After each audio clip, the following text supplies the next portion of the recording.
Hi, this is Brandy Shampoo with Exploring Expression, and welcome to another Check Out This Book, the series where I share some of my favorite books with you.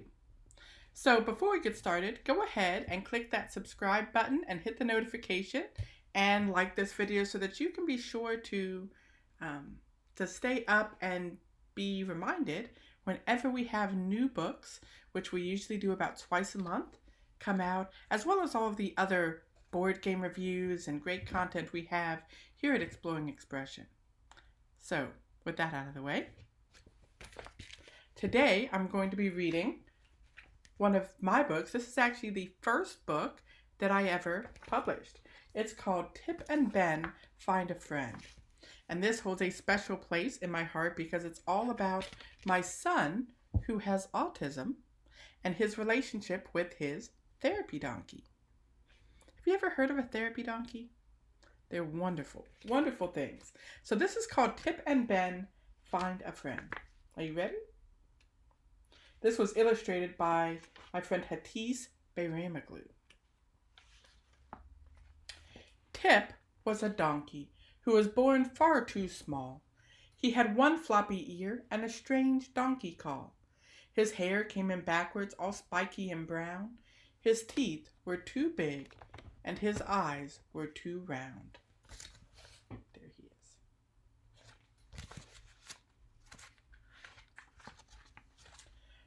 The farmer did not want a donkey that size. He was too weak to pull and too little to ride. There's no place on a farm for a donkey that small.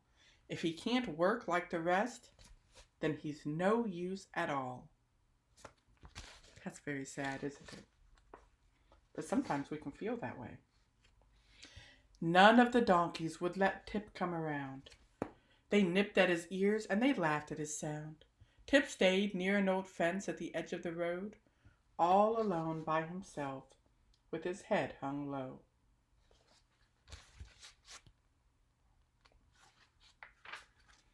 Now Ben was a boy born in a world far too big. He couldn't do half the things the other kids did. Everything was too loud and too large and too bright. And as much as he tried, he could not get it right.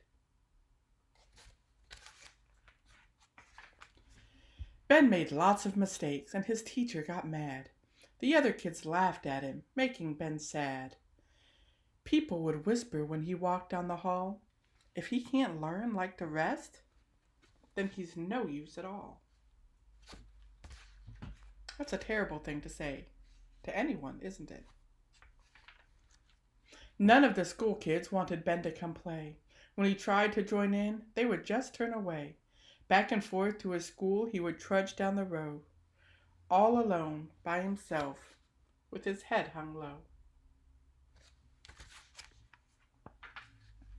Ben was walking down the road home from school one day when near an old fence came a strange little bray.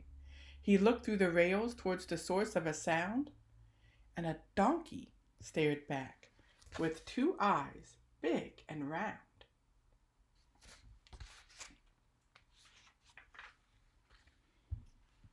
So still and so quiet both Ben and Tip stayed, as each tried to decide if he should run away.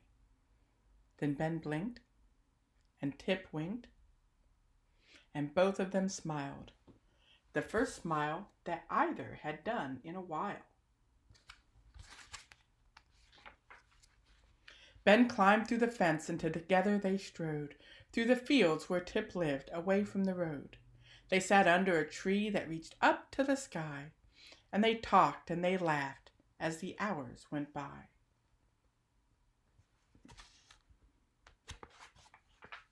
Ben said, "I'm not smart like the other kids seem. I don't know why you'd want a friend that's like me."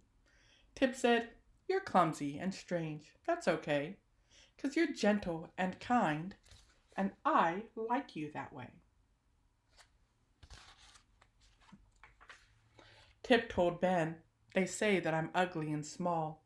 I can't pull or carry or do much at all." Ben replied, "But you cheer me up when I'm blue.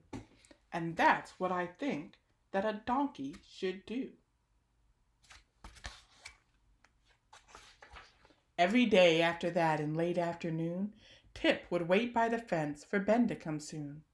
I never thought I would have a friend like you, Ben said, and Tip answered, you're my best friend too.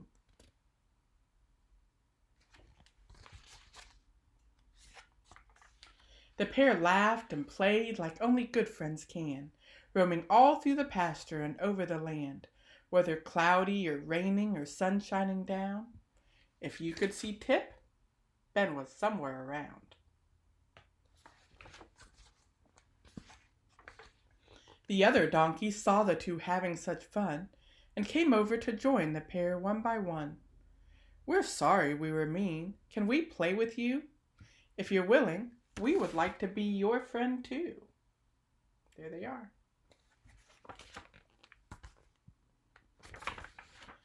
The children from school would come stand by the fence to watch Ben play with his new animal friends. They no longer laughed when Ben made some mistakes.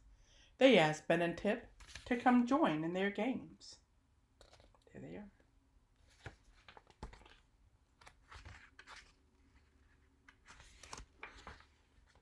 The teacher and farmer all stared in wonder to see how much Tip and Ben helped one another. They discovered there's no greater use in the end than to find someone who needs you and just be a friend. That's true. And Tip, whose real name is Wanda, was such a fantastic friend to my son. And there she is, right there. I hope you enjoyed this book, and be sure to subscribe so you can see all of the great books that we share. And you can actually get this book along with a activity book and that goes with it on the Exploring Expression website, which is linked down below. So until next time, I'll see you later.